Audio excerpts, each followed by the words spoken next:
and I'm the person who always struggle with the letters, not with the meaning.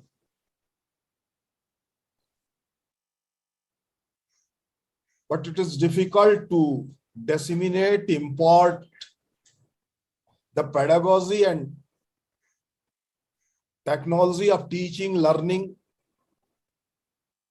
import of education without the real experience and practice of meaning behind this. Really, whenever we talk about the pedagogy, whenever we talk about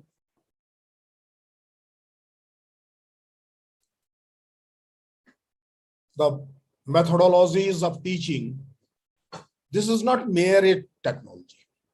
Merely technology cannot create knowledge. Merely technology, merely methodology is like an empty box. And in teaching learning process, we usually try to convert a person, a human being, into a box of wisdom. Though this is another thing, is there any possibility of wisdom confined into a box?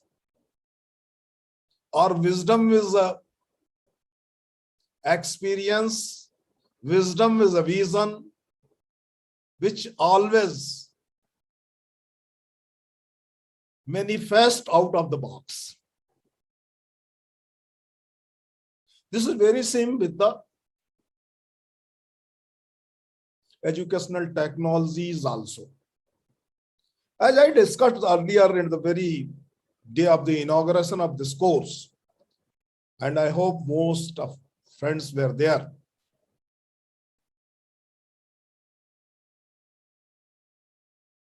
मैंने कुछ बातें की थी, उनमें सबसे महत्वपूर्ण बात जो की थी वह कि यह तकनीक तो शिक्षण का, अध्यापन का अनिवार्य हिस्सा है।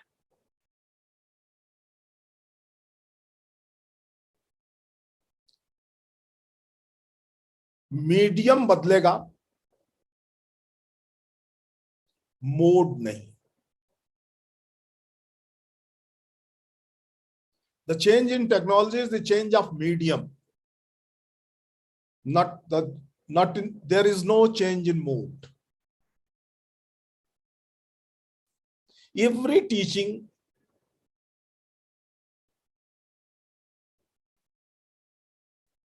is a process of learning for teacher and taught both. Every learning is a process of teaching for taught and teacher both. सामान्य तौर पर दुनिया में जो तकनीक का विकास है उसको इस ढंग से समझने की शुरुआत करेंगे, मनुष्य ने कुछ एक्सपीरियंस अर्जित किए, उनको थ्योराइज किया, उनको लॉजिकली जस्टिफाई माना, उनको थ्योरी ऑफ कॉजियलिटी के आधार पर ऐसा करने से ऐसा ही होता है, इस प्रकार के साइंटिफिक एक्सप्लोरेशंस के द्वारा, साइंटिफिक प्रोसेस ऑफ वेरिफिकेशन के द्वारा लेजिटिमेट नॉलेज के रूप में स्वीकार किया और उस लेजिटिमेट नॉलेज को देने के लिए दूसरों को उतने एक्सपीरियंस के time of learning and time of experience से न गुजरना पड़े, उन्हें तुरंत प्राप्त हो सके, इसके लिए कुछ तकनीक विकसित की, कुछ तरीके निकाले जिन्हें शिक्षण की तकनीक और शिक्षण की पद्धति के रूप में जाना जाता है। इसलिए शिक्षण की पद्धति और तकनीक की बात आज जब दुनिया में बहुत चर्चा में आई हुई है तो ऐसा कुछ नया हो गया ऐसा नहीं है, और अध्यापक कुछ नया करता भी नहीं है, वो तो हर पुरानी चीज को कुछ नए तरीके से करता है। This is innovation. Innovation in teaching is nothing but there is some change in medium, there is some change in mode, or so on.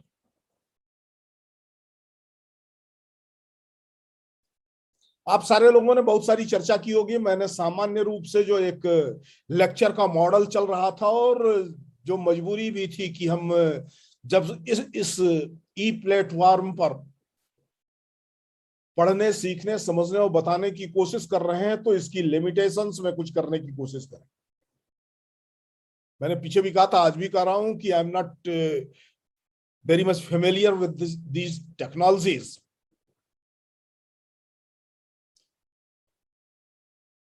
थोड़ा भारतीय दर्शन, संस्कृत, हिंदी, थोड़ा बहुत आर्ट, एस्थेटिक्स, हिस्ट्री, कल्चर, इनका विद्यार्थी होने के नाते तकनीक के साथ अपना कुछ रिश्ता बड़ा नहीं बन पाता है। इसलिए मैंने अनुरोध किया था आयोजकों से कि मैं रिकॉर्डेड लेक्चर के बजाय लाइव करना चाहूंगा। अच्छा तो होता कि ये लाइव हम रियल प्लेस पर कर रहे होते हैं, वर्चुअल वर्ल्ड के बजाय फिजिकल स्पेस में कर रहे होते हैं। लेकिन सही, फिर भी आभासी दुनिया में भी संवाद तो संभव है।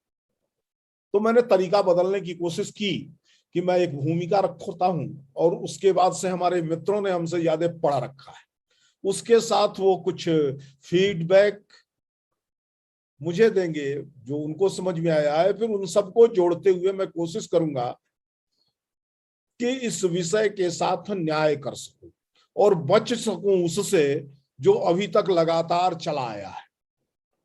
अब रिकॉर्डेड जो आया है उसमें तो वही चलेगा, उसमें परिवर्तन के लिए गुंजाइश नहीं है। वो मधु कौशिक और डॉक्टर जहरुन्निसा चाहे भी बदल देना तो बदल पाना उनके लिए संभव नहीं है। लेकिन ये एक मौका है जिस मौके का हम वाकई रिफ्रेश होने की दृष्टि से, और यूं कहा जाए कि लगातार रिकॉर्डेड लाइव से थोड़ी ऊब आई होगी सबको, इस ऊब से बचने के लिए रिफ्रेशर कोर्स भी एक तरह के मोनोटोनस क्लास, टीचर, स्टूडेंट, इसमें जो एक ही तरफ से चल रहे थे, हम सिर्फ impart of information and knowledge के एजेंट के रूप में काम कर रहे थे, उसकी अपेक्षा थोड़ा टेबल के उस पार बैठ करके रियलाइज करें कि हम अपने स्टूडेंट्स को जो देने की कोशिश कर रहे हैं वो जो हमको मिलता है तो हमें किस प्रकार से परिवर्तित करता है, किस प्रकार से प्रभावित करता है। जी, this is the methodology of learning. So sir I would request, अच्छा आप बोल रहे हैं, आप बोलिए। तो ये मेथोडोलॉजी ऑफ लर्निंग एक आध हफ्ते हो गए, 27 तारीख से शुरू हुआ है, 27 से, तो एक हफ्ते की अवधि पूरी हुई है, 1/3 पीरियड कंप्लीटेड। तो 30%, 35% काम पूरा हुआ है और आप सबके पास काफी इंफॉर्मेशन है और इस मोड में बोलने के मौके बहुत कम है। मैं समझ सकता हूं कि एक टीचर को इतने लंबे समय तक चुप करा के जो ऑर्गेनाइजर्स ने रखा है वो उनके साथ कितना बड़ा अन्याय है। इसलिए सबसे पहले थोड़ा 10 मिनट, 5 मिनट, 7 मिनट जो डॉक्टर मधु, डॉक्टर जहरू परमिट करेंगे उसमें हम चर्चा करेंगे और उसके बाद से फिर एक 40-45 मिनट फिर मैं कुछ बातें कहूंगा और फिर एक 30 मिनट का समय एग्जॉस्टिव, थारो एंड ब्रेन स्टॉर्मिंग डिस्कशन में लगाएंगे।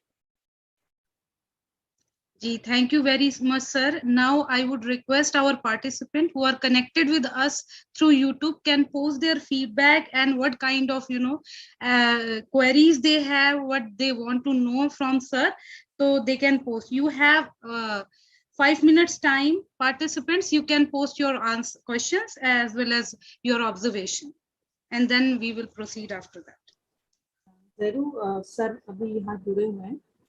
सर की खूबी मैं बताना चाहूंगी कि सर ने बातों ही बातों में एक बहुत अच्छी मेथोडोलॉजी जो है वो हमारे सामने रखी ये भी एक मेथोडोलॉजी है कि सर जो है वो सामने वालों से प्रश्न पूछ रहे हैं और उन्हीं की बातों को आगे लेते हुए हम आगे चलेंगे। तो मुझे लगता है इससे बढ़िया मेथोडोलॉजी कोई और हो नहीं सकती है कि अपनी बात कहने का अवसर जो है सर ने सभी पार्टिसिपेंट्स को दिया है। तो आप सभी लोग आमंत्रित हैं, अपनी जो भी आपको विषय से संबंधित कोई भी आपको जानकारी चाहिए या किसी भी तरह की शंका या संशय आपके मन में है तो उन संशयों से आप मुक्त हो सकते हैं। और सर हमारे बीच हैं और बहुत सारी समस्याओं का समाधान जो है वो सर आज हमें देंगे। और हमारे पार्टिसिपेंट भी सर लिखेंगे, 5 मिनट का हम लोगों ने समय दिया। लेकिन सर आपका पढ़ाने का ढंग मुझे लगता है मैंने मिस कर दिया।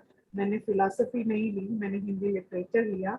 काश मैं भी आपकी कक्षा में आपके साथ आपके द्वारा मुझे भी कोई लेक्चर मिलता आपकी कक्षा में। मैंने भी कुछ क्लासेस अटेंड की होती। जरूर शायद इस मामले में खुशकिस्मत है कि वो फिलॉसफी की स्टूडेंट रही है।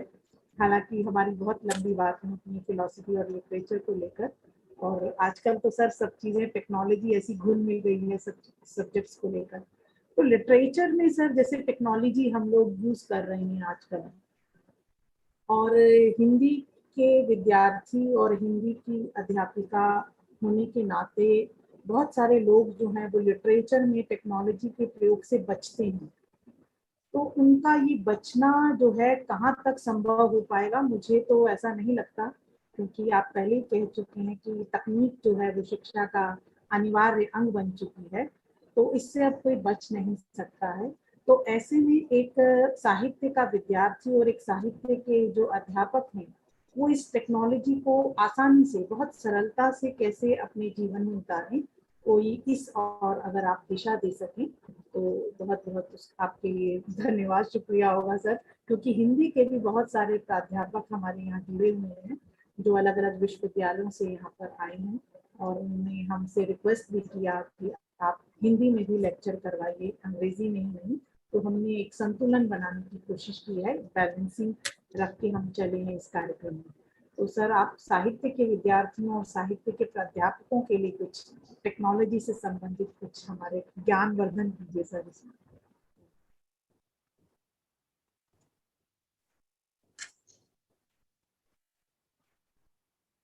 सर म्यूट हैं आप।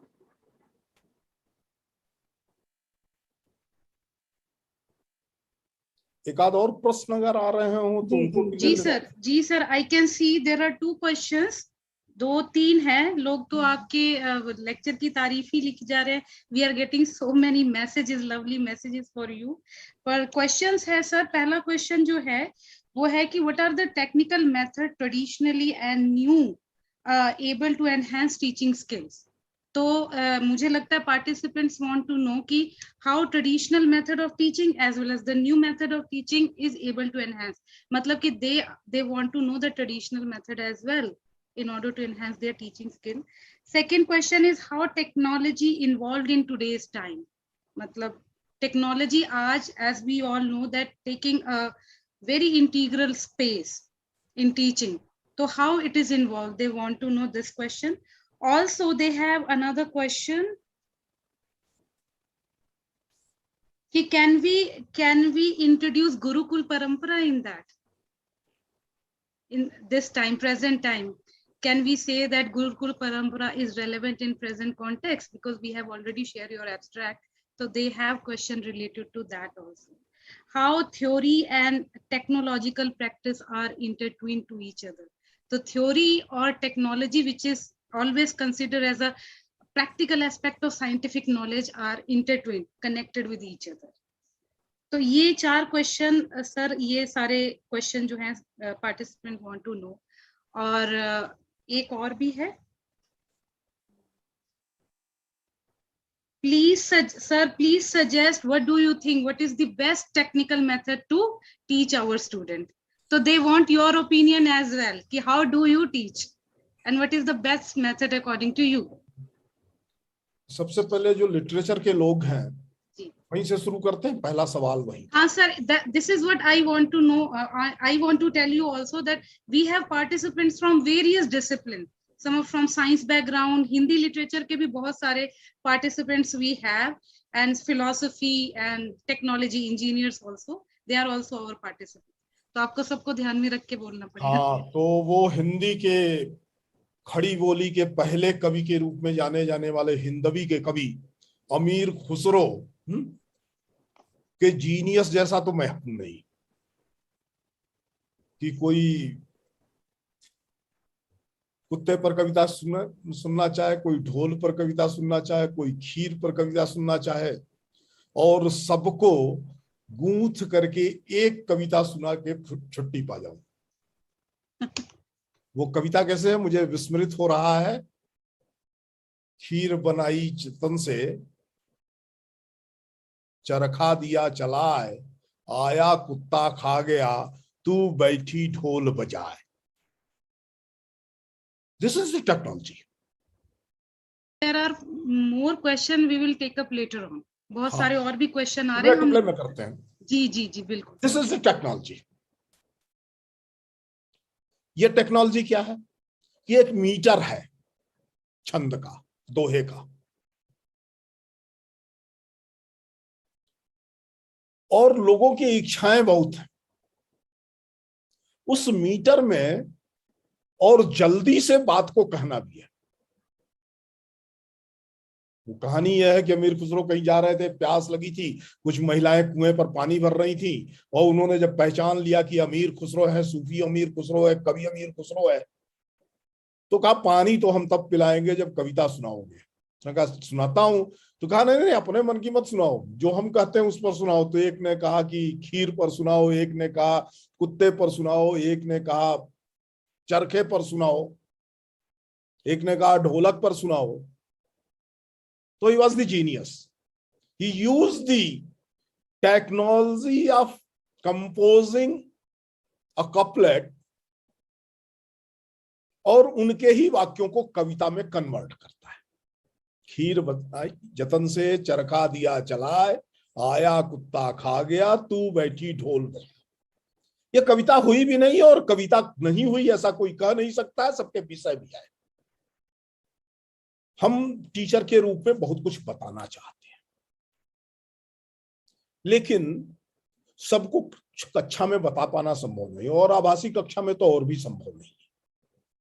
साहित्य के संबंध में कठिनाई और बढ़ जाती है, क्योंकि चाहे फैकल्टी साइकोलॉजी ने ह्यूमन फैकल्टीज को, साइकोलॉजी ने फैकल्टी साइकोलॉजी को रेफ्यूट कर दिया, और इस प्रकार का कोई फैकल्टी डिवीजन ह्यूमन माइंड में है, इस बात से इनकार कर दिया हो कि नोइंग, विलिंग, फीलिंग की अलग अलग फैकल्टीज होती हैं और उन सब की तुष्टि होनी चाहिए। इस बात को साइकोलॉजी में चाहे जितना समाप्त किया गया हो, लेकिन मनुष्य के जीवन व्यवहार में खत्म नहीं हुआ। तो लिटरेचर तो फीलिंग फैकल्टी का मैनिफेस्टेशन है। जो अनुभव है, जो अनुभूति है, हम उसको रंग देते हैं, तो वह क्रिएशन ऑफ लिटरेचर होता है। साहित्य वहां सृजित होता है, और जब उस साहित्य को हम पढ़ते हैं और फिर अपने कुछ चित्र बनाते हैं, अपनी कुछ कल्पनाएं करते हैं, तो उन कल्पनाओं को प्रतिक्रिया के रूप में, रिफ्लेक्शंस के रूप में, विमर्श के रूप में जब अभिव्यक्त करते हैं, तो साहित्य का सबसे रिगरस पार्ट प्रारंभ होता है, जिसे क्रिटिसिज्म के रूप में, आलोचना शास्त्र के रूप में, समीक्षा के रूप में समझा गया है।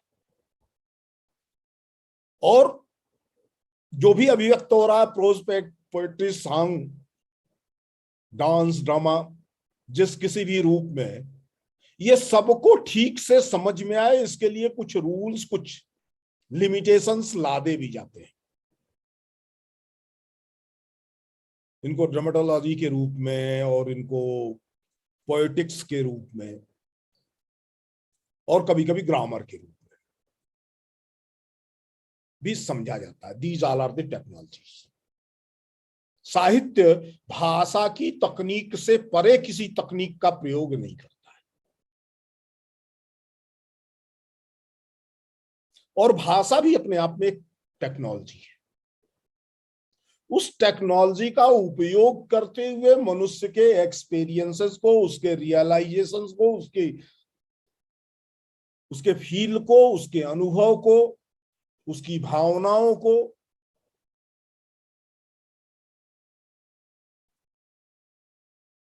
पुनर्सृजित करना, नॉट रिप्रोडक्शन बट रिक्रिएशन, यही साहित्य है। अब साहित्य के शिक्षण की दृष्टि से और साहित्य के बोध की दृष्टि से तकनीक बदलने से कोई फर्क नहीं पड़ता है, एक भ्रम मात्र है। विज्ञान थोड़ी कठिनाई से इस वर्चुअल संसार में समझ में आएगा, साहित्य तो आसानी से समझ में आएगा। मेरी चाय ठंडी हो गई, कोई बात नहीं। एक लंबी बैठक से आया हूं, थका हुआ था तो सोचा चाय पीऊंगा, लेकिन कोई बात नहीं। तो साहित्य के स्वरूप को समझना, और कठिनाई तो दिख रही है। कठिनाई किसको दिख रही है?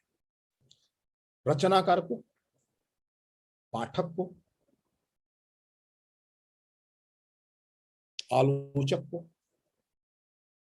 अब टेक्नोलॉजी कहते हैं हम जब आजकल, तो हमें इंफॉर्मेशन कम्युनिकेशन टेक्नोलॉजी वास्तव में हमारा सीड आइडिया होता है कि कॉन्सेप्ट वही है। जब हम use of technology in teaching, education, import of knowledge, learning, इनमें जब टेक्नोलॉजी की बात करते हैं तो आज के दिनों में हमारा की आइडिया इंफॉर्मेशन कम्युनिकेशन टेक्नोलॉजी, और इंफॉर्मेशन कम्युनिकेशन टेक्नोलॉजी होने के कारण से और साहित्य में जो सृजित हो रहा है, जो क्रिएट हो रहा है, जो मैनिफेस्ट हो रहा है, जो इवॉल्व हो रहा है, उसको चूंकि हम इंफॉर्मेशन नहीं मानते हैं, इसलिए लगता है कि इंफॉर्मेशन को कम्युनिकेट करने की टेक्नोलॉजी में साहित्य का प्रयोग कैसे होगा। अब इसको अलग अलग कर लो। ICT is nothing but a technology to disseminate the information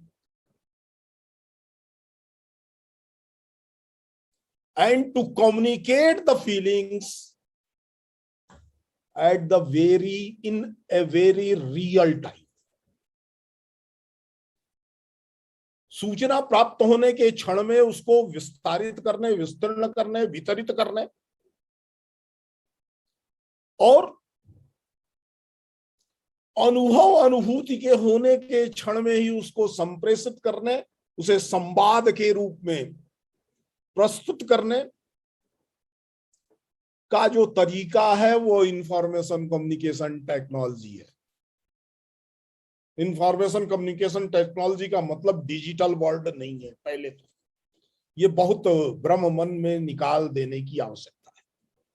Whenever we use the word ICT, information communication technology, तो ढोलक की थाप से जब संदेश पहुंचाए जा रहे थे, तो that was a media of communication at the very time.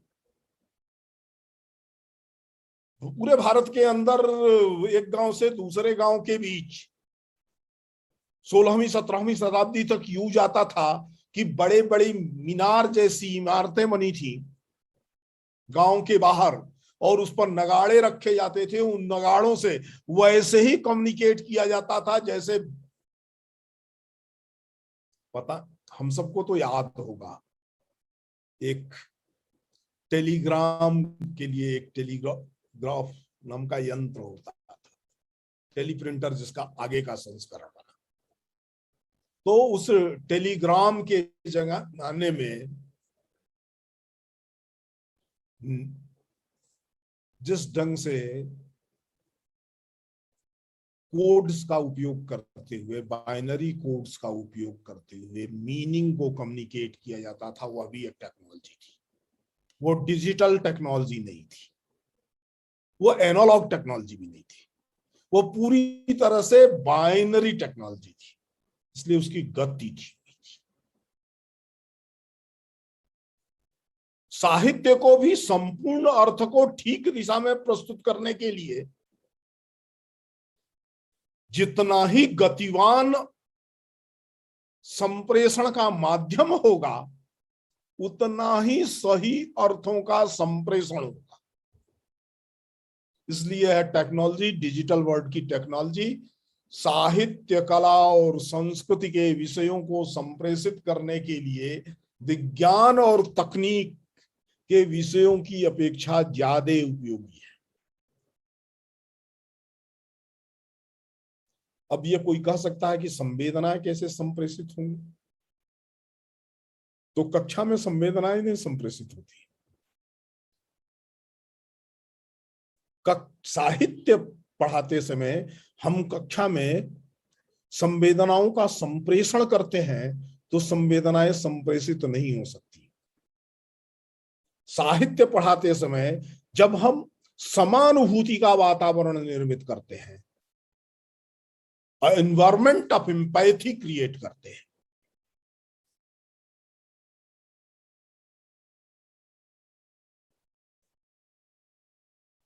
तब जाकर के साहित्य अर्थवान बनता है। गुरुकुल परंपरा की बात कर रही थी, किस प्रकार से मौन से भी संवाद होता है। उसमें तो आभासी विश्व की भी आवश्यकता नहीं है। वो फिलोसफी जगत में बड़ी चर्चा में चलता है, गुरोस्तु मौनम व्याख्यानम चिन्ह विन्यास। युवा गुरु और वृद्ध शिष्यों के बीच का संवाद है, शंकराचार्य उनके शिष्यों के बीच का। एक वटवृक्ष के नीचे गुरु चुपचाप बैठा है, उसके इर्द गिर्द उसके शिष्य हैं और कोई प्रश्न नहीं होगा और शिष्यों को उनकी शंकाओं के उत्तर मिल रहे हैं। वो भी एक लेयर ऑफ कम्युनिकेशन है।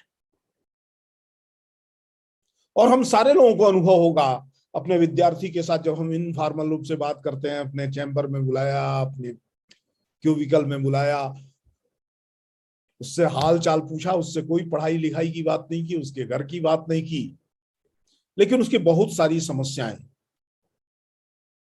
समाधान प्राप्त कर लेती हैं। उस समाधान की समस्या तो है।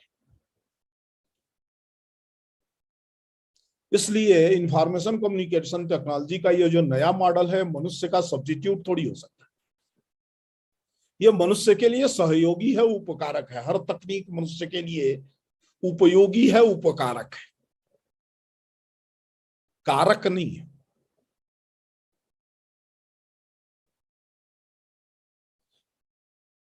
सेकेंडरी मीन तो है, सब्सिडरी कॉज तो है, पर इफिशिएंट काज नहीं है।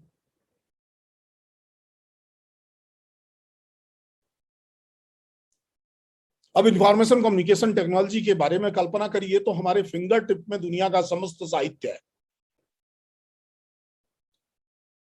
हम जिसको पढ़ना चाहते हैं एक समय में एक साथ, बिना किताबों का बोझ सर पर लादे हुए, हर साहित्यकार के साथ, हर रचनाकार के साथ संवाद कर सकते हैं, उसको पढ़ सकते हैं, उसको जान सकते हैं, समझ सकते हैं। तो फायदे तो हुए हैं। साहित्य के शिक्षण का एक अंतिम हिस्सा जो है,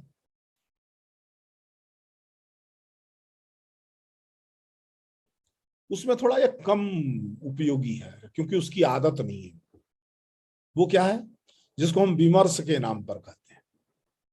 ये विमर्श का संसार वस्तुतः साहित्य का संसार नहीं है। ये तो साहित्य को समाज में घटता हुआ देखने का संसार है। भावनाओं से अभिव्यक्त हुए, संवेदना से अभिव्यक्त हुए रचना को हम बुद्धि के पैमाने पर तौलने की जब कोशिश करते हैं तो उसे विमर्श कहते हैं। यह रिफ्लेक्शन है नहीं, यह रिफ्लेक्टिव कॉन्शसनेस भी नहीं है। न तो यह विमर्श है और न तो विमर्शात्मक चेतना की निर्मित इसके आधार पर होती है। इसलिए यह और अभिव्यक्त क्या होता है साहित्य में? सत्य का संसार होता है क्या? तो सत्य का संसार तो इसी संसार में व्यक्त हो रहा है, हम सबको अनुभव हो रहा है।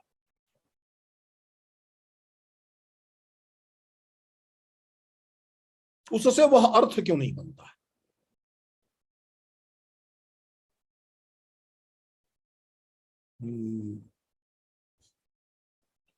बुद्ध ने पहली बार कोई बीमार देखा होगा क्या? शिशु से युवा होते हुए उनके घर में किसी को सर्दी जुकाम न हुआ होगा क्या? शिशु से युवा होते हुए उन्होंने अपने परिजनों को बूढ़ा होता हुआ नहीं देखा होगा क्या? बहुत बड़े बड़े परिवार का एक राजकुमार, उसने किसी के मरने की खबर भी नहीं सुनी होगी क्या?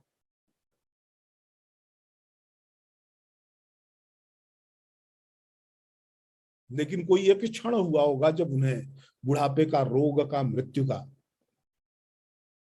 और ये दुख है, इसका अनुभव हुआ होगा।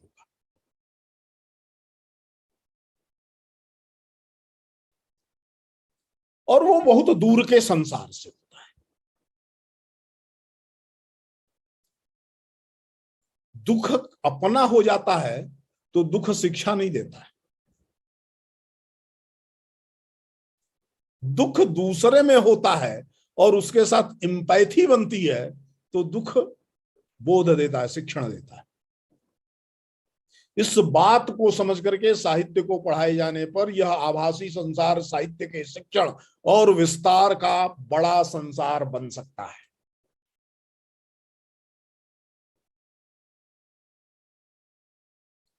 साहित्य पढ़ाना मतलब किसी को कवि, उपन्यासकार, नाटककार, कलाकार, गायक, चित्रकार बनाना नहीं है।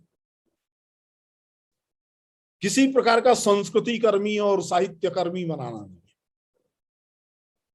उसे उस बोध से संपन्न कराना है। उसे साहित्य को समझने और देखने के सलीके से परिचित कराना है, जिसके आधार पर वह शब्दों के संसार से अर्थ के अपने संसार की निर्मित करेगा।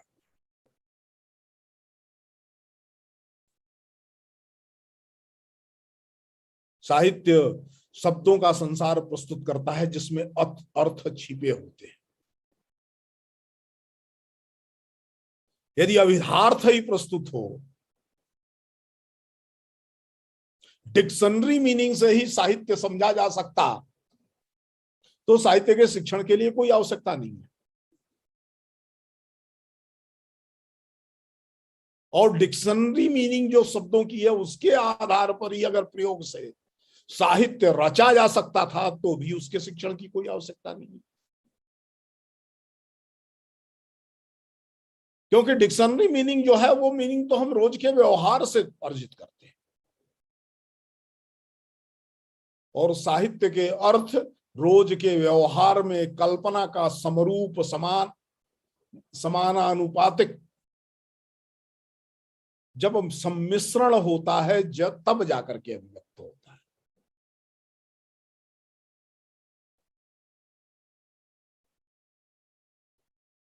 और हिंदी साहित्य में अगर पंत को याद करें तो जुड़ने से तो साहित्य सृजित ही नहीं होता है, संयोग से होता ही नहीं है, वियोग से होता है।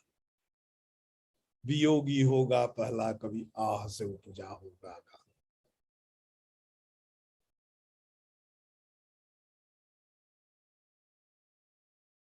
या प्रसाद जब कह रहे हैं, एक पुरुष भीगे नैनों से देख रहा था प्रलय प्रवाह। नयन अपने भीगने हैं लेकिन प्रलय में बहना नहीं है।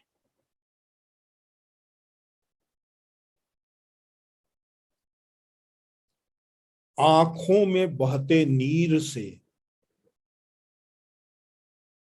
प्रलय के जलधार की अभिव्यक्ति करनी है। यह केवल वास्तविकता के संसार से नहीं होता है।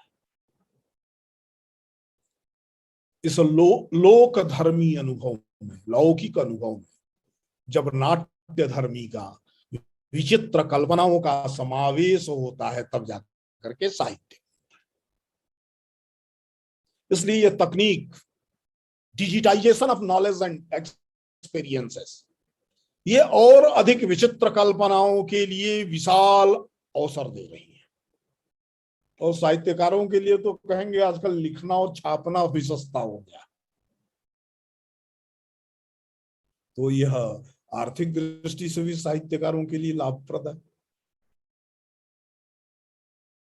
इस दृष्टि से इसको सोचना की जरूरत पड़ेगी और हमें बदलना पड़ेगा, अन्यथा साहित्य अपना मूल अर्थ खो बैठेगा। साहित्य लक्ष्य से भटकेगा तो मीडियम बदलने के चक्कर में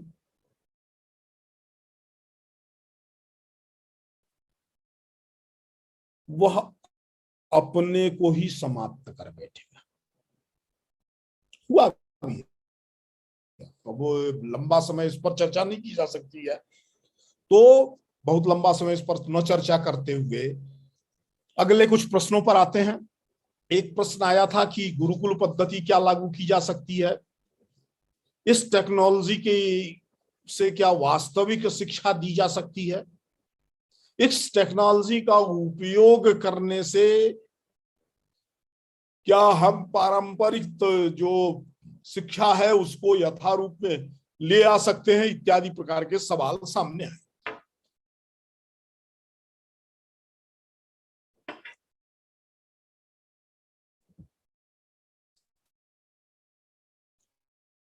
गुरुकुल पद्धति शब्द का प्रयोग मैं नहीं कर रहा,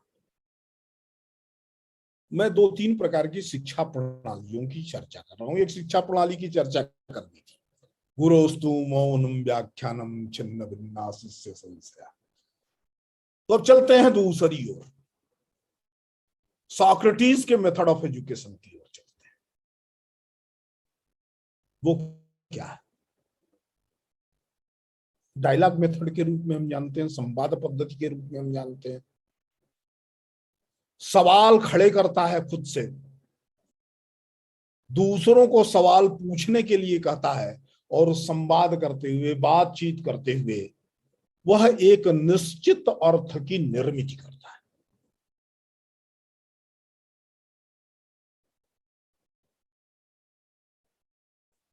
एक तो ये तरीका है, एक, लेकिन ये अफर्मेटिव पद्धति है। संवाद की एक दूसरी भी पद्धति है जिसे निगेटिव मेथोडोलॉजी ऑफ निगेशन के रूप में जाना जाता है,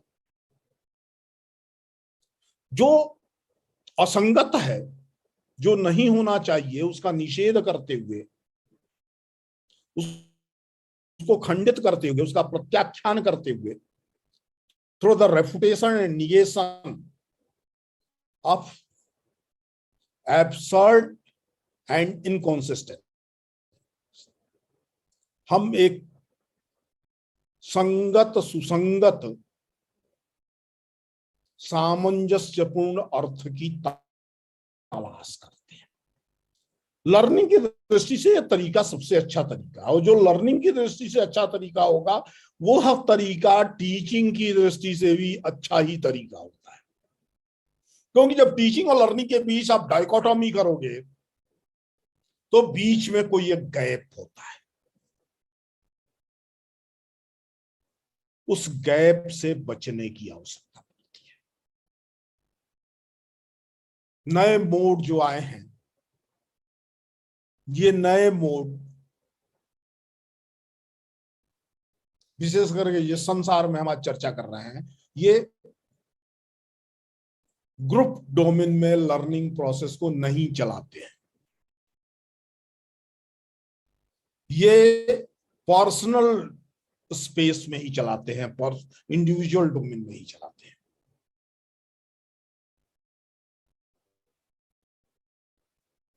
अब यहां पर टीचर की जिम्मेदारी यह बनती है कि जो इंडिविजुअल स्पेस क्रिएट हो रहा है लर्निंग प्रोसेस में, उस इंडिविजुअल स्पेस को वो ब्रेक करे, उसमें कुछ छेद बनाए और बाहर के वातावरण से सीखने वाले विद्यार्थी का संपर्क जुट सके। सब जानते हैं, भारत के अंदर विवेकानंद ने जब अपनी एजुकेशन फिलोसफी की चर्चा की थी तो उन्होंने कहा था education is nothing but manifestation of absolute which is with in.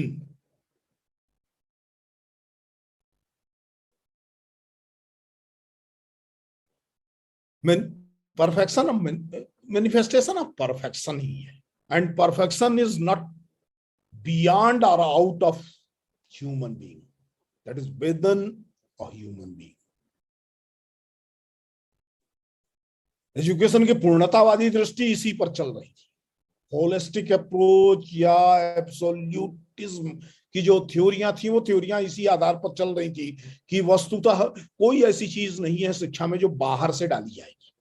अब शिक्षा में बाहर से कोई चीज नहीं डाली जा सकती है तो क्या करते हैं कि जो आवरण है उसको तोड़ते हैं, जो सुपर इम्पोजिशन है उसको तोड़ते हैं, जो जैसा नहीं है वैसा हम धीरे धीरे अपने संस्कारों से जानने लगते हैं तो उसको तोड़ते हैं। तोड़ने की यह प्रक्रिया डिजिटल एजुकेशन वर्ल्ड में और सहजता से संभव है, क्योंकि एक साथ हम वो सारा इन्वायरमेंट क्रिएट कर सकते हैं कि एक विषय को लेकर कितने प्रकार के इग्नोरेंस काम कर रहे हैं, कितनी प्रकार की अविद्याएं मनुष्य के बारे में काम कर रही है। कुछ साइंटिफिक मेथोडोलॉजी वगैरह की भी बात हुई थी कि साइंटिफिक मेथोडोलॉजी की दृष्टि से या साइंस के लर्निंग की दृष्टि से, साइंस की टीचिंग की दृष्टि से टेक्नोलॉजी का उपयोग तो हो सकता है, ह्यूमैनिटी इसके लिए कैसे होगा। सच है, मैं भी ये मानता हूं कि कौन कहता है मोहब्बत की जुबान होती है, ये वो हकीकत है जो आंखों से बयां होती है। ह्यूमैनिटीज और कुछ नहीं है। मनुष्य के अंदर जो प्रेम है, स्नेह है, सद्भाव है, एक दूसरे से जुड़ने की इच्छा है, एक दूसरे को जानने का जो उसका अदम्य स्वभाव है, उस स्वभाव को सैद्धांतिक और अमली, थियोरिटिकल एंड प्रैक्टिकल फॉर्म देना है।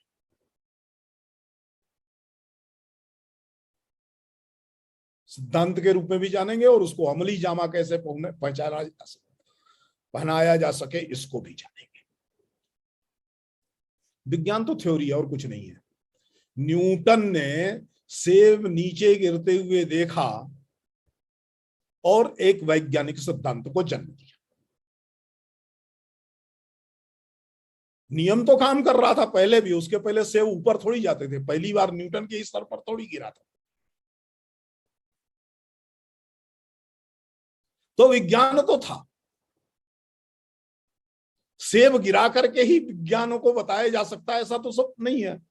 भाषा से बताया जा सकता है, जो भाषा से बताया जा सकता है, जो इक्वेशन से बताया जा सकता है,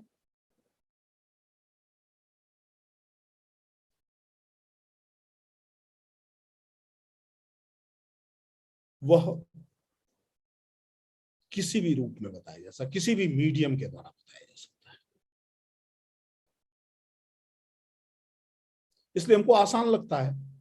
लेकिन E=mc², ये रटाया तो जा सकता है, बताया जा सकता है क्या? क्लासरूम में हम E=mc² बता सकते हैं क्या?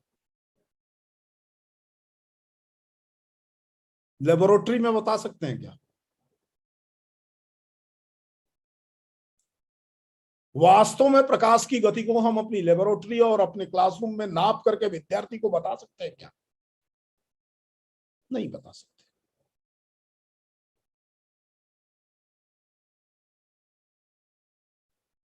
अब कौन सी थ्योरी ज्यादा लॉजिकली कंसिस्टेंट है, ये एग्जाम्पलीफाई करके हम बताते हैं और बाहर फैले हुए संसार के आधार पर बताते हैं।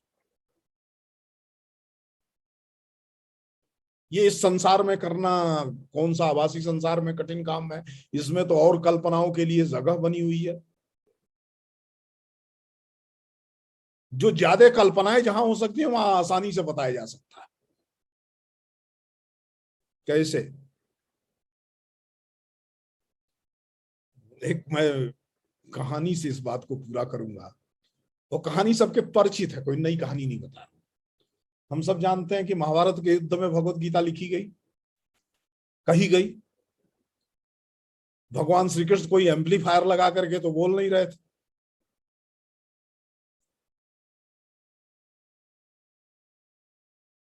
अर्जुन को बता रहे थे, उसी के रथ पर सवार थे, और दुर्योधन को बताना भी नहीं था। अगर दुर्योधन को भी गीता का ज्ञान हो जाता तो महाभारत का युद्ध क्यों हुआ होता? तो एक बात तो पक्की है, और पूरी गीता कृष्ण ने अर्जुन को बताई। हम लोगों को किसने बताया? हमें व्यास ने बताया। व्यास को किसने बताया? तो व्यास ने वो सुन लिया जो संजय ने धृतराष्ट्र को बता रहा था।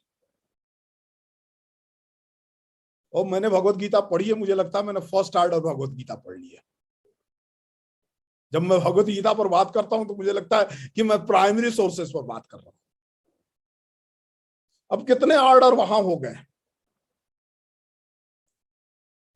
टर्सरी लेवल पर तो व्यास को पता चलता है।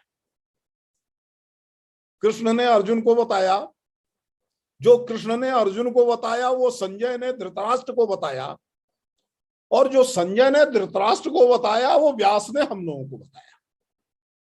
हमको क्या बताया? उन्होंने गणेश को बताया, फिर गणेश ने लिखा, वो लिखा हुआ हम पढ़ रहे थे।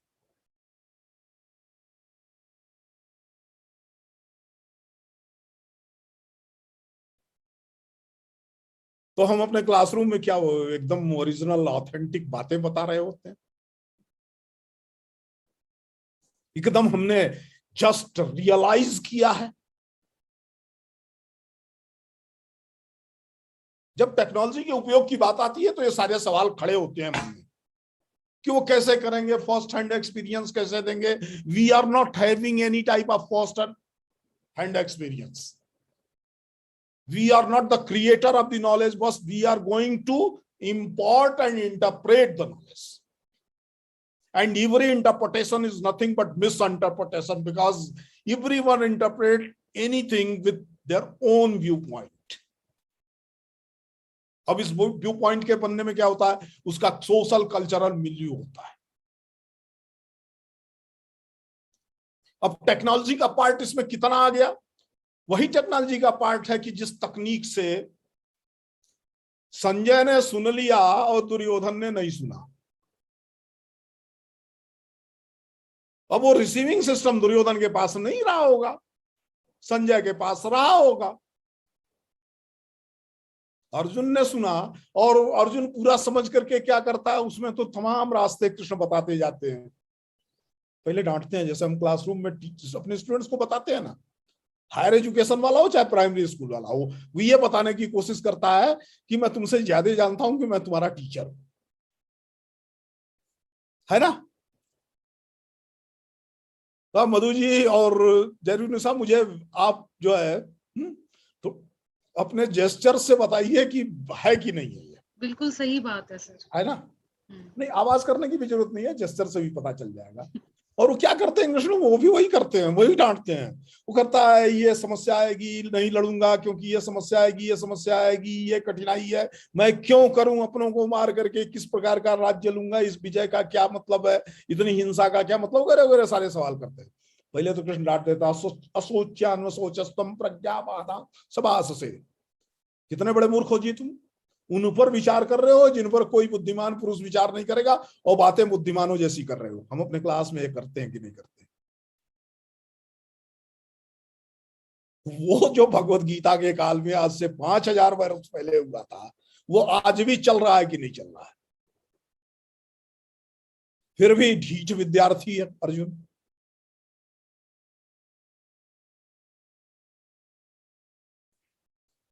सवाल करता है, एक सवाल करता है, उत्तर मिलता है, दूसरा सवाल करता है,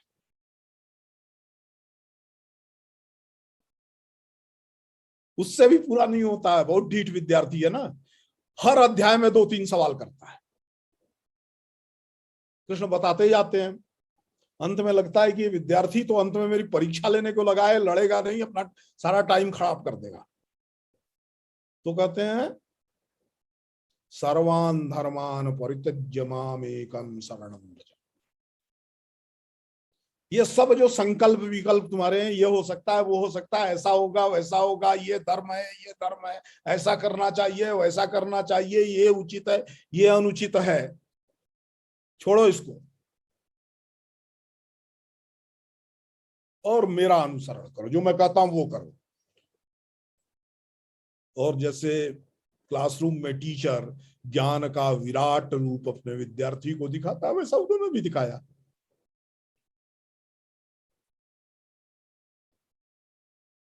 ये काम कर सकना इस आभासी संसार में आसान है कि कठिन है? मुझे तो लगता है कि ज्यादा आसान है, क्योंकि हमारे पास इसमें तो सारे आयुध है ना। जैसे अर्जुन धनुर्धर था, हम लोग भाषणवीर हैं, लेक्चर बहुत अच्छा करते हैं, लेकिन उसके पास गदा भी रहती थी, तलवार भी रहता था, उसके पास खंजर भी थे, अस्त्र और शस्त्र दोनों थे। अब एक्सपर्टाइज उसका धनुष चलाने में था, हमारा लेक्चर करने में है, हमारा इंटरप्रिटेशन करने में है। कृष्ण का भी वही था। चक्र तो कभी कभी गाहे बेगाहे काम आता था, ज्यादा समय तो भगवान श्री कृष्ण जबान ही चलाते थे, बचपन से लेकर के अंत तक हम भी वही कर रहे हैं। ये इस आभासी संसार में, इस डिजिटल मीडिया के काल में सहजता से हो सकता है कि नहीं हो सकता है? अन्य सारे उपकरणों का प्रयोग सहजता से हो सकता है कि नहीं हो सकता है? तो मैं तो कहता हूं मेथोडोलॉजी नहीं बदली है। This is a change of medium, not of method. अब मीडियम के चेंज को पता नहीं क्यों हमने पेडागोजी के चेंज में ले लिया, हमको ने मेथोडोलॉजी के चेंज के रूप में ले लिया, और हम स्वयं भ्रम के शिकार हो गए। अब हमको कौन कृष्ण की तरह डांट के बताएगा, सोच्यान सोचस्तुम प्रज्ञावादां समास्ते।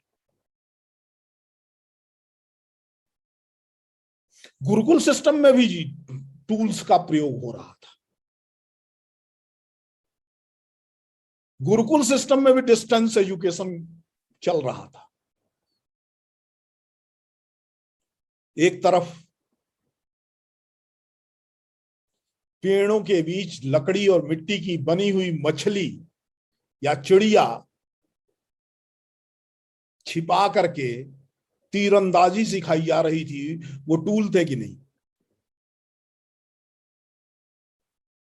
तो दूसरी ओर गुरु की मिट्टी की प्रतिमा बना करके उसे गुरु मान करके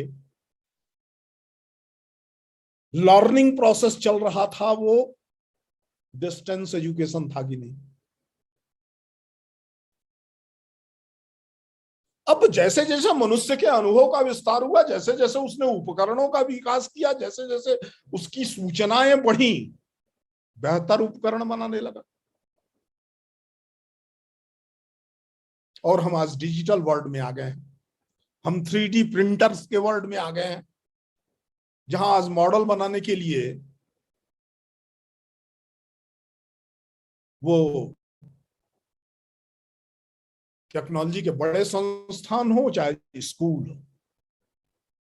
वहां बहुत अधिक मेहनत करने की जरूरत नहीं पड़ रही है। 3D प्रिंटर के साथ हम तुरंत तैयार कर ले रहे हैं। तो ये चेंज किस चीज का है? पेडागोजी का चेंज है क्या? पेडागोजी के चेंज को समझना है, पेडागोजी का चेंज जो आया है उसके लाभ क्या हुए हैं, और उस पेडागोजी के चेंज को हम किस प्रकार से और नए प्रकार के ज्ञान के संसार की निर्मित के लिए प्रयोग कर सकते हैं।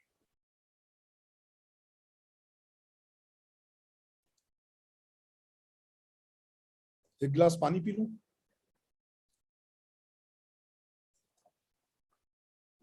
आप लोगों से डर मुझे बहुत लग रहा है, इसलिए गला सूख रहा है, ओठ सूख रहे हैं।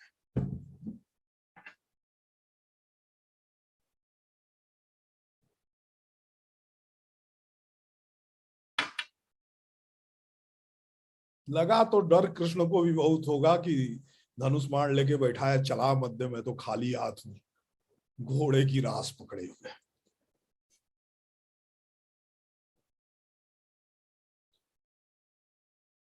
तो पेडागोजी का चेंज क्या है, उस पेडागोजी के चेंज को समझना है। पेडागोजी के चेंज के लिए मैं गुरुकुल व्यवस्था में जरूर जाऊंगा, वहां पेडागोजिकल चेंज से क्या बदलता है ये समझ में आएगा।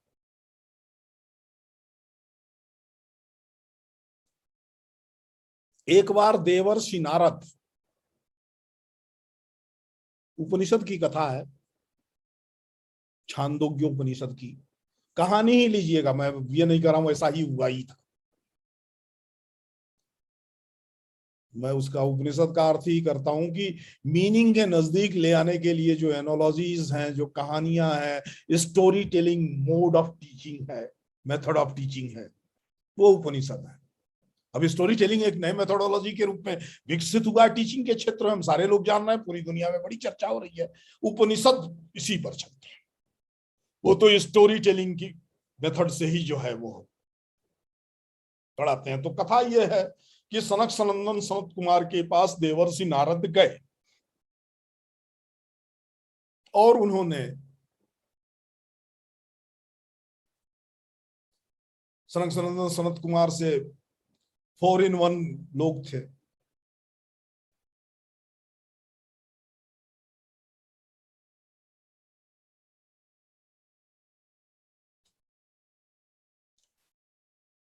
पूछा कि मैं शब्दविद हूं लेकिन मंत्रविद नहीं, इसलिए मैं अशांत हूं।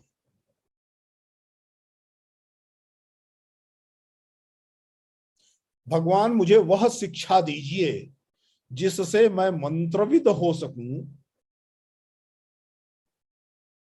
और शांति को प्राप्त कर सकूं। अब पुराने जमाने के मास्टर थे,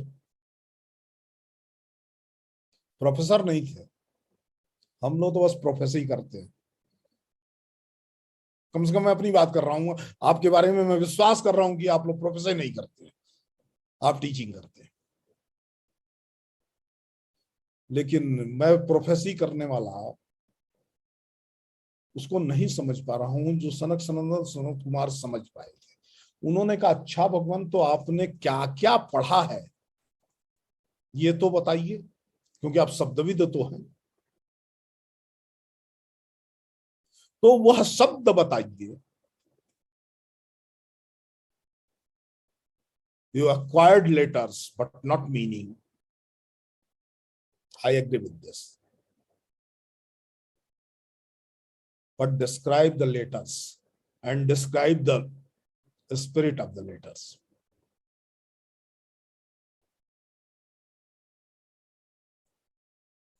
तो टेक्स्ट नहीं बताते, फिर वहां वो डिसिप्लिन बताते हैं। वो नहीं कहते हैं मैंने महाभारत पढ़ लिया है, मैंने रामायण पढ़ लिया है, मैंने भगवत गीता पढ़ ली है, वगैरह वगैरह, टेक्स्ट नहीं बताते हैं। वो नहीं बताते कि मैंने रिपब्लिक पढ़ा है और रिपब्लिक से लेकर के क्लैश ऑफ सिविलाइजेशन तक सब पढ़ लिया है।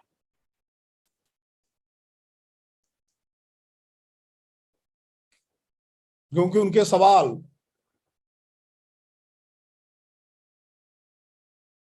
हु आर वी वाले हैं, मैं हूं कौन।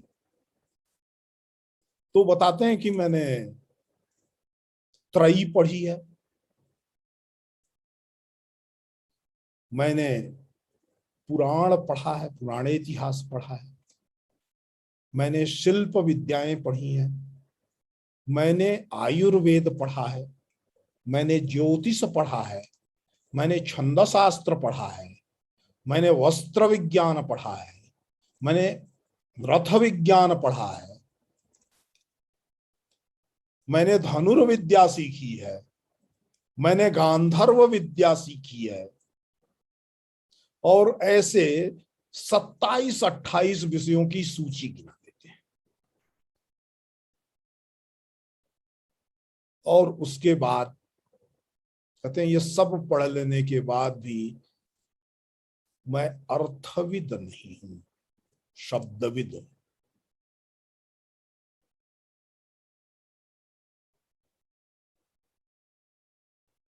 विद्यार्थी को अर्थ के साथ कैसे जोड़ा जाए, क्योंकि हम जिस प्रकार का अध्यापन कर रहे हैं इसमें सभी पार्टिसिपेंट और ऑर्गेनाइजर ये सब हायर एजुकेशन के लोग हैं, जिसके पास जिम्मेदारी, तो मैंने पहले भी कहा था कि इस बड़ी जिम्मेदारी सिर्फ इम्पार्ट ऑफ नॉलेज की नहीं है, एडवांसमेंट ऑफ नॉलेज की भी। अब एडवांसमेंट ऑफ नॉलेज क्या होगा? जब नए नए अर्थ आएंगे। और नए अर्थ कब आएंगे? जब पुराने चल रहे अर्थों में आए हुए प्रश्न से शिक्षक का परिचय होगा। और ये कैसे होता है? तो ये केवल और केवल डायलॉग मेथड से होता है। वो सॉक्रेटिस डायलॉग कर रहा हो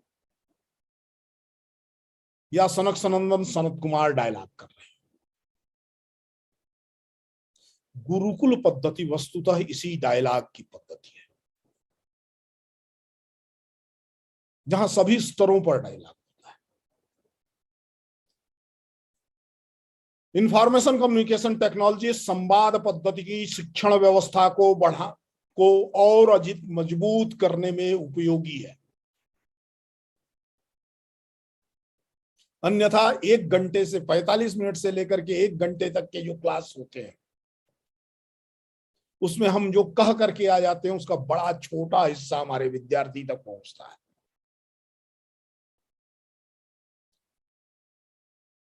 इसको संस्कृत की गुरुकुल परंपरा ने क्या माना था कि 1/4 ज्ञान जो है वह आचार्य के द्वारा होता है, टीचर के द्वारा होता है। 1/4 ज्ञान उसको याद करने से होता है, मेमोरी से होता है। और ये जब आधा हो जाता है ज्ञान तो 1/4 ज्ञान अपने सहपाठियों के साथ संवाद करने से होता है। पर 1/4 फिर भी बाकी रहता है जो काल के साथ अभिव्यक्त होता है, which we acquire in a due course of time। अब अपने विद्यार्थी जीवन की कल्पना करेंगे तो आपको समझ में आएगा। यह ड्यू कोर्स ऑफ टाइम का जो हिस्सा है इंफॉर्मेशन कम्युनिकेशन टेक्नोलॉजी इसको कम करती है।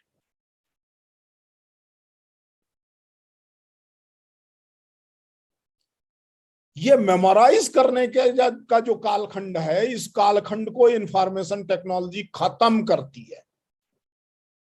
और इस तरह से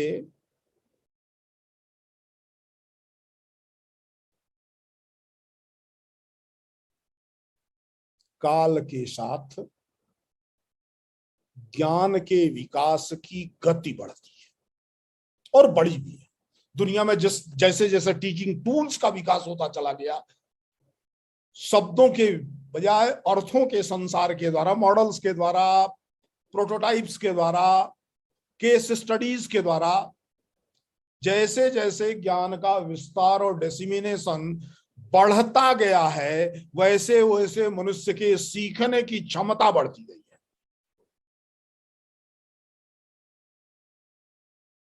ये केवल इंडिविजुअल के इंटेलिजेंस पर निर्भर करने वाली बात नहीं है।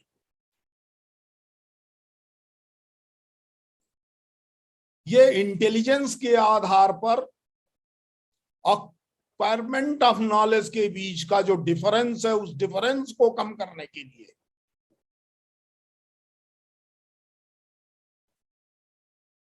शब्दों और शब्दों की कल्पना के बाद अर्थ को समझने के लिए जो टाइम स्पेन लगता है उसको कम करने का ऑडियो विजुअल एड एक सहज माध्यम है।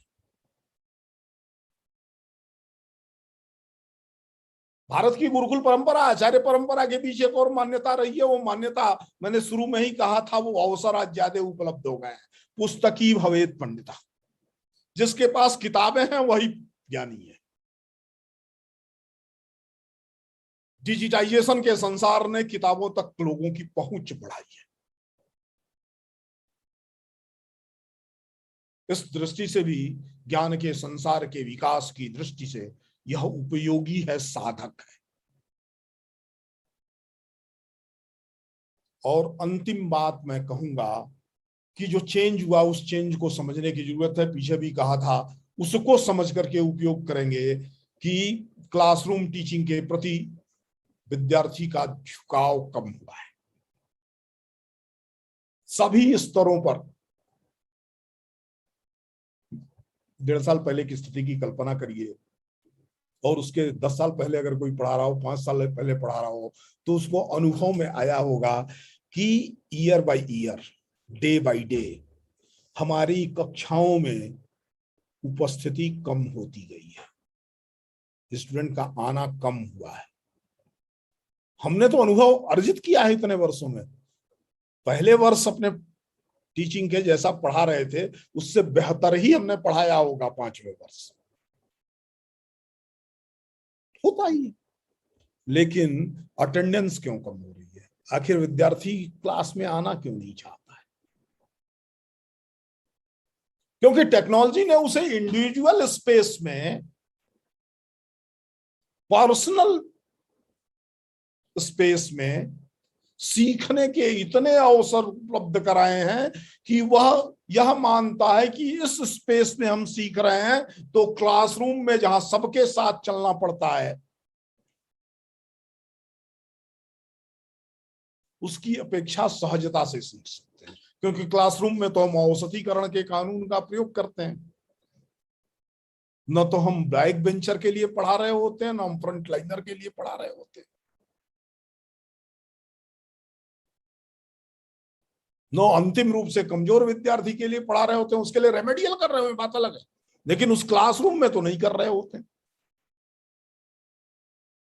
और न तो उस क्लास का जो सबसे इंटेलिजेंस विद्यार्थी है उसके लिए कर रहे होते। क्योंकि हमारे पास रास्ता यही है कि हम औसतीकरण करें, एवरेज निकाल करके पढ़ाना प्रारंभ करें। और एवरेज के कानून के आधार पर अगर औसत लंबाई मनुष्य की 5 फीट 5 इंच निर्धारित कर दी जाए तो दुनिया के 95-96% लोगों के सर कलम करने पड़ेंगे या उनको खींच के लंबा करना पड़ेगा।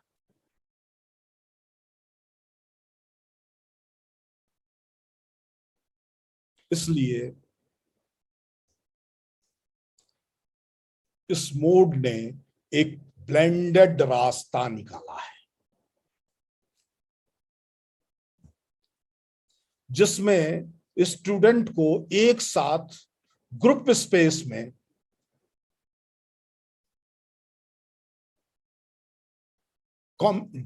in the domain of commune or group and in the domain of personal space or individual space, दोनों में साथ साथ पढ़ाया जा सकता है।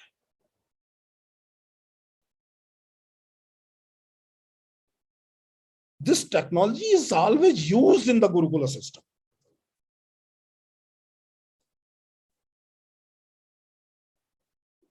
वो चाहे वो ग्रीक गुरुकुल सिस्टम हो, एकेडमिया हो, जिम्नेजियम हो, या डायलॉग पद्धति, वो जो वॉन्डरिंग टीचर था घूमता हुआ पागल की तरह,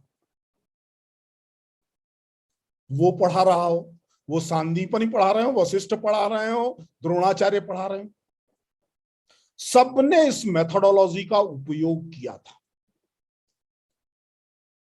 सबको सब तो होना चाहिए, लेकिन जिसमें जो विशेष है उसके विकास के उसको अवसर मिलने चाहिए।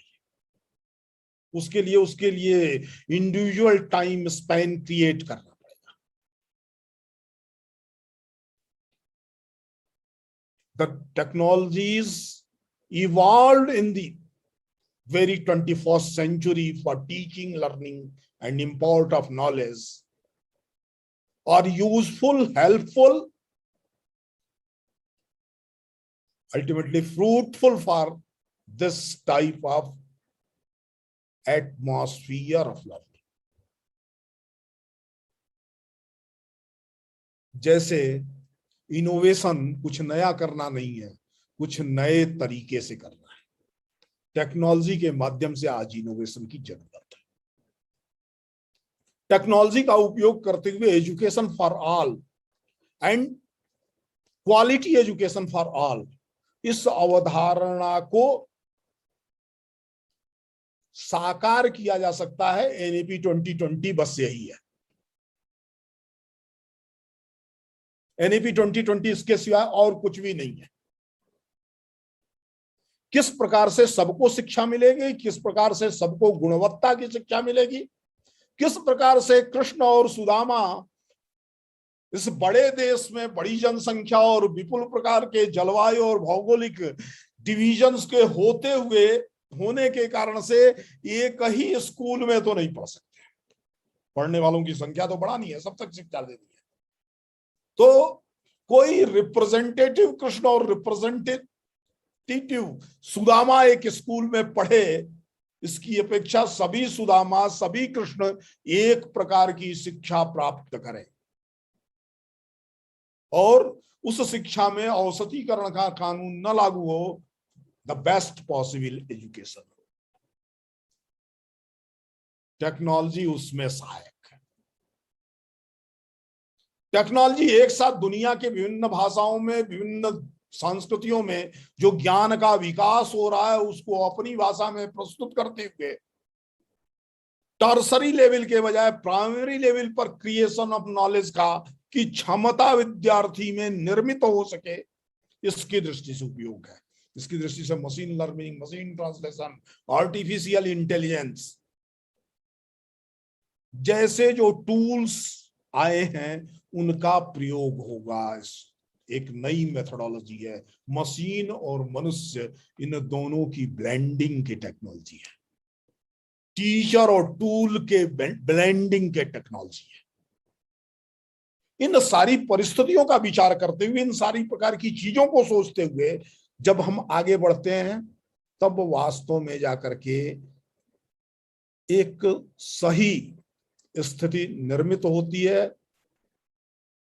मुझे डॉक्टर जरूर निसार इशारा कर रही हैं, बस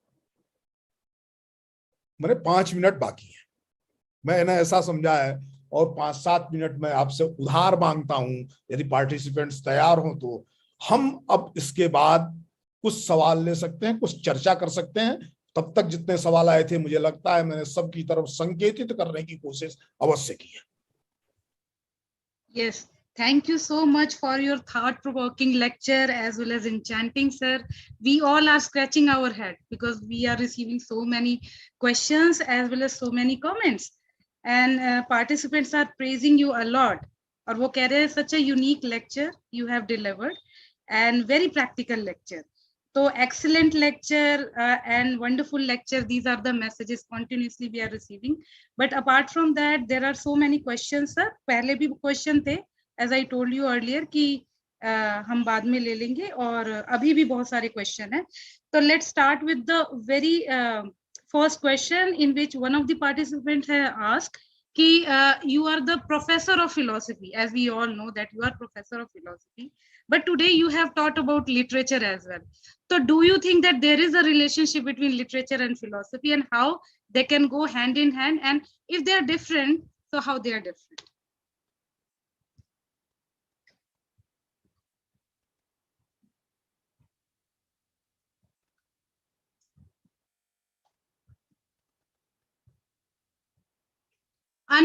Sir, you are muted. Yes. कोई ज्ञान दूसरे ज्ञान से कट करके नहीं होता है। Knowledge is not possible in isolation. There is the interdependence of the knowledge. ज्ञान, अब मैं चर्चा कर रहा था ना, equal to MC square, whether this is physics और मेटाफिजिक्स।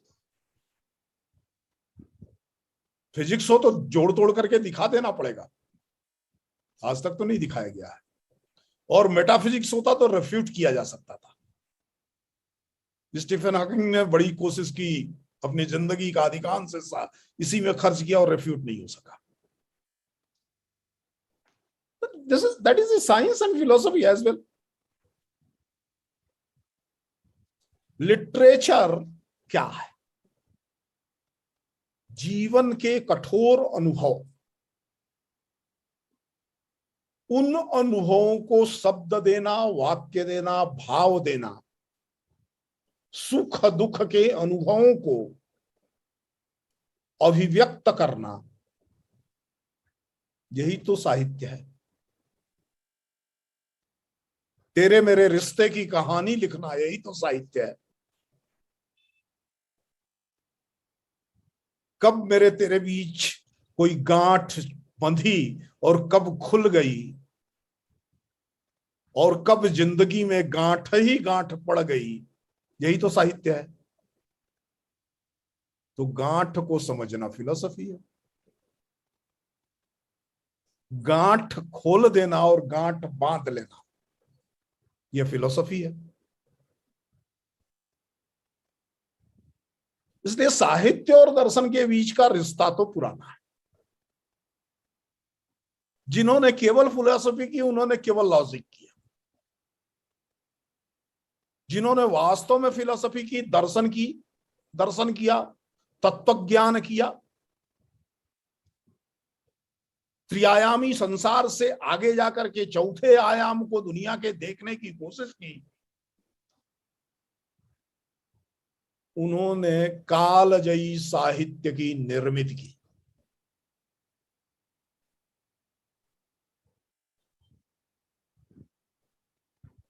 प्लेटो फिलॉसफी नहीं कर रहा था, और एरिस्टोटल तो केवल साइंस कर रहा था, वो कतई फिलॉसफी नहीं कर रहा था।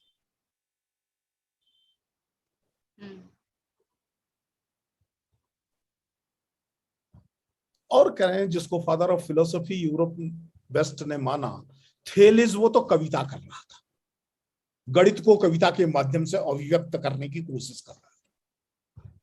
तो विज्ञान, दर्शन और साहित्य ज्ञान के संसार में एक दूसरे से अलग आइलैंड नहीं है।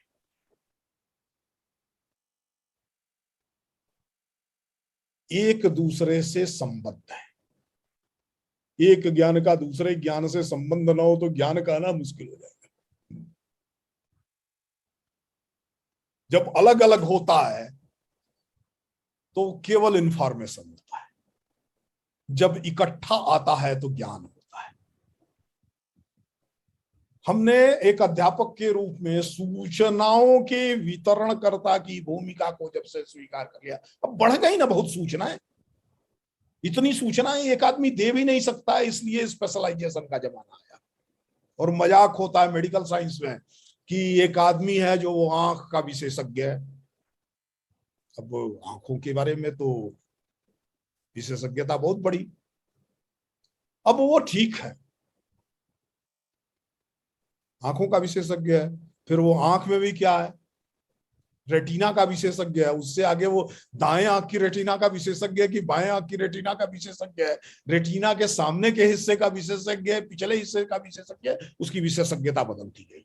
अभी मेरे दांत में दर्द हो रहा था, मैं डॉक्टर के यहाँ गया, एक्सरे हुआ, डॉक्टर ने कहा आपके एक दांत में क्रैक हो गया है, वो निकालना पड़ेगा। डॉक्टर ने कहा निकाल दो भाई। डॉक्टर ने कहा मैं रूट कैनाल की एक्सपर्ट हूं, इस दांत को निकालने के लिए मुझे डेंटल सर्जन बुलाना पड़ेगा। मजाक नहीं कर रहा हूं, आप बीती बता रहा हूं। और 1 घंटे मुझे इसलिए इंतजार करना पड़ा कि डेंटल सर्जन किसी और का दांत निकालने में व्यस्त था।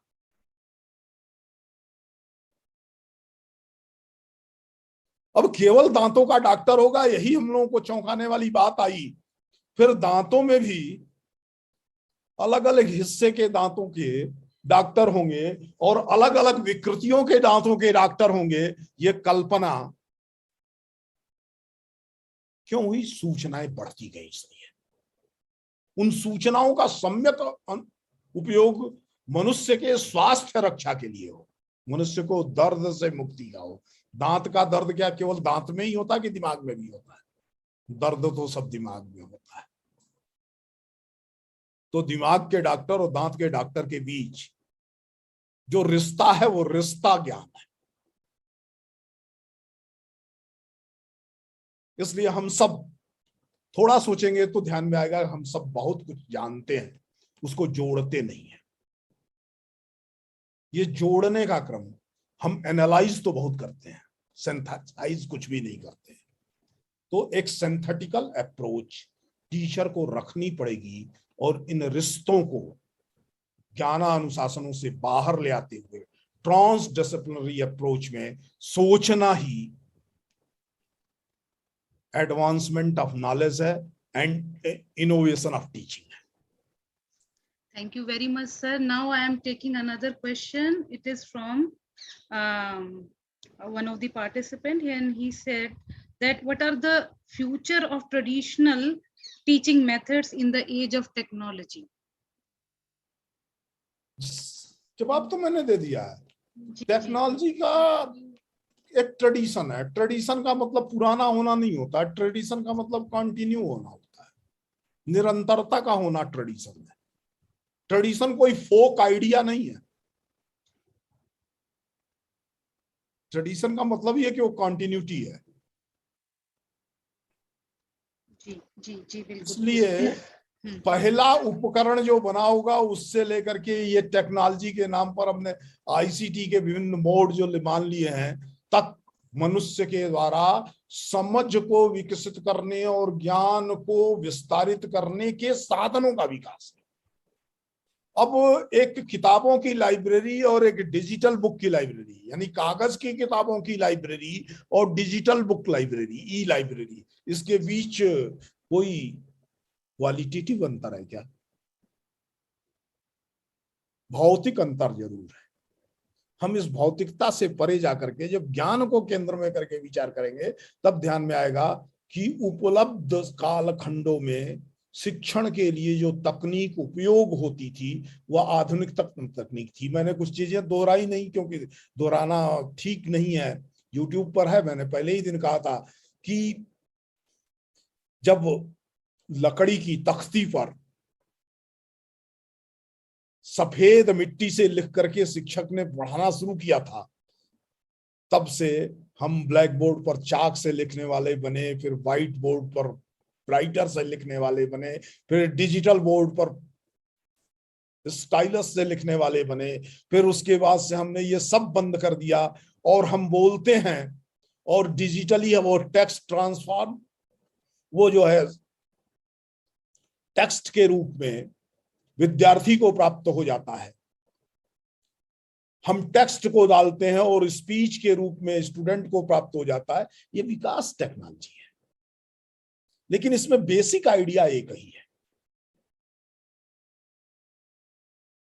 इसलिए टेक्नोलॉजी बदलने का मतलब नयापन नहीं है, ज्ञान का नयापन नहीं है।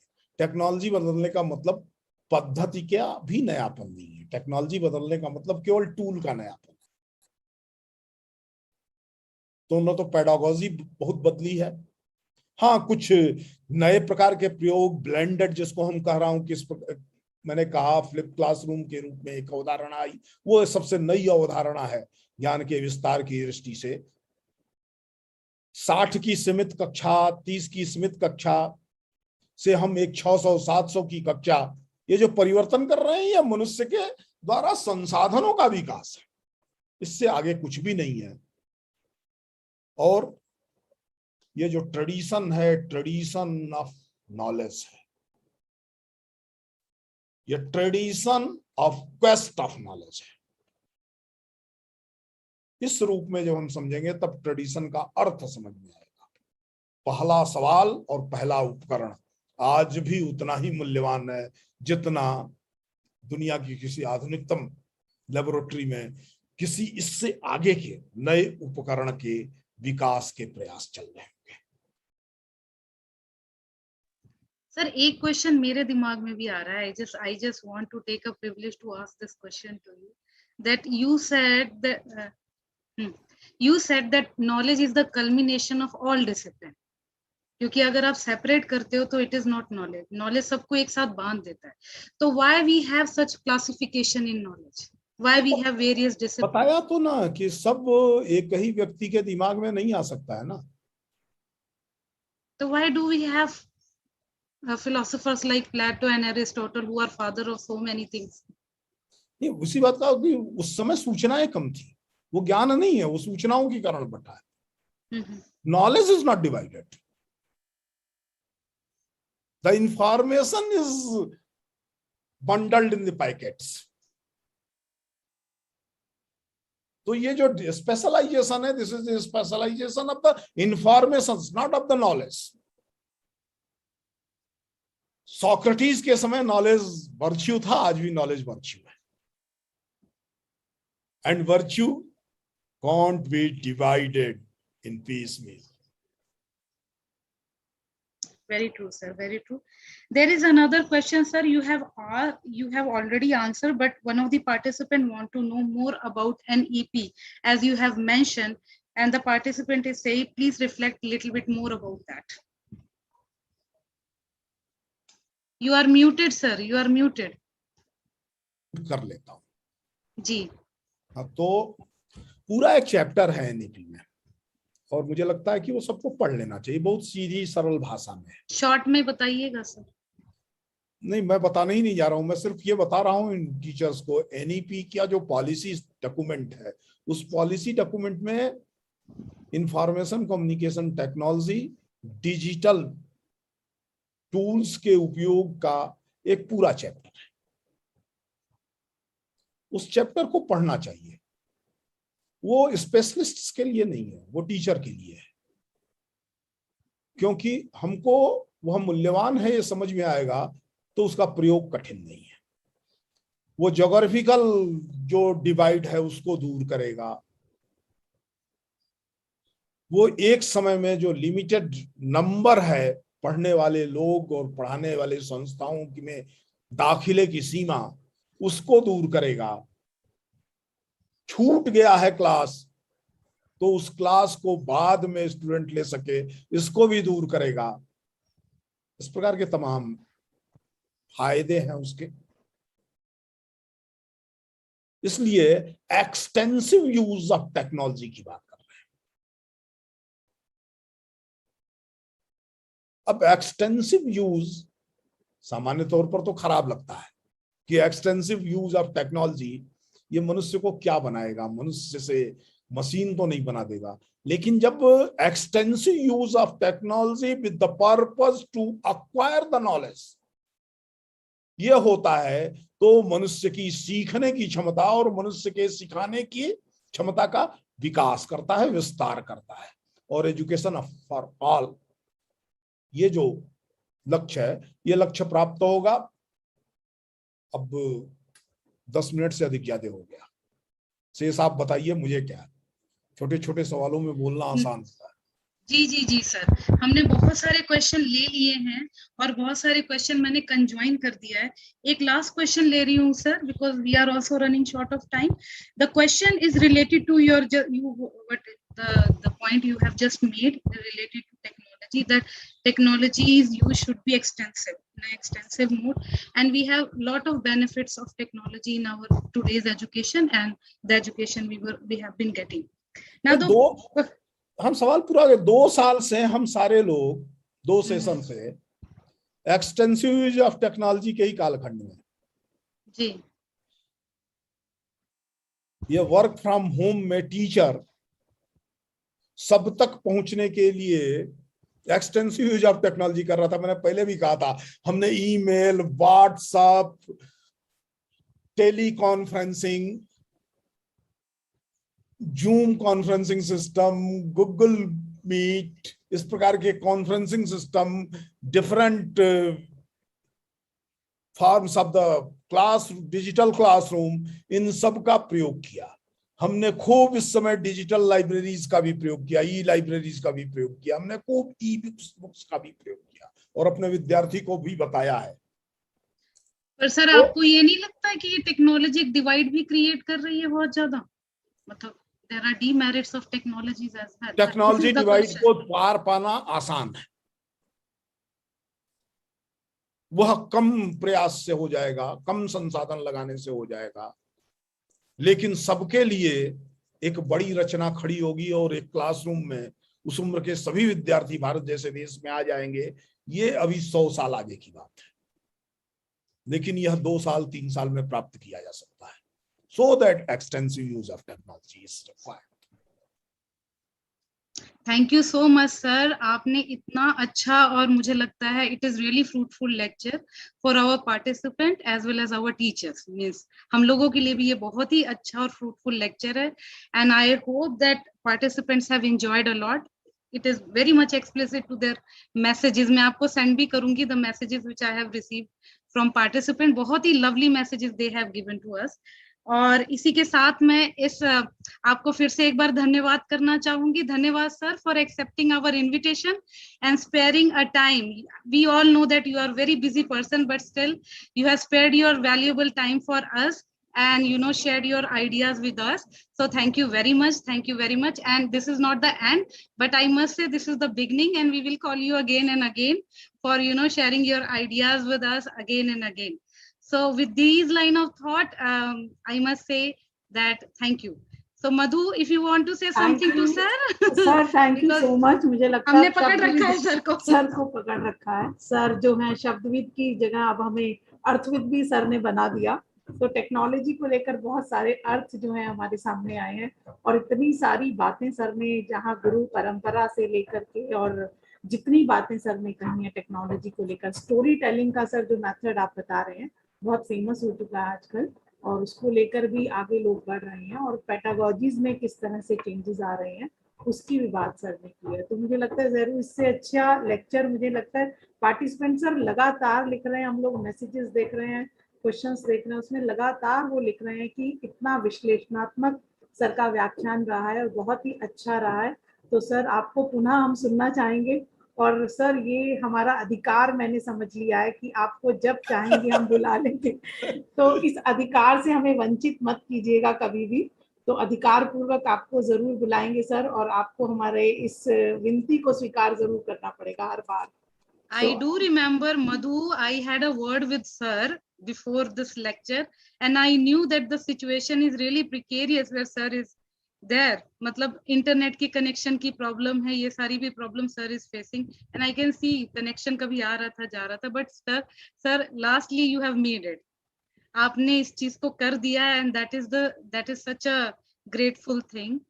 तो सर अभी तो हम लोग ऑनलाइन मोड पे हैं, लेकिन whenever the colleges will reopen, तो हम लोग फिर से एक बार जो है आपको अपने कॉलेज में in person we would love to invite you. ठीक है जी, नमस्ते सबको. सर नमस्कार, बहुत बहुत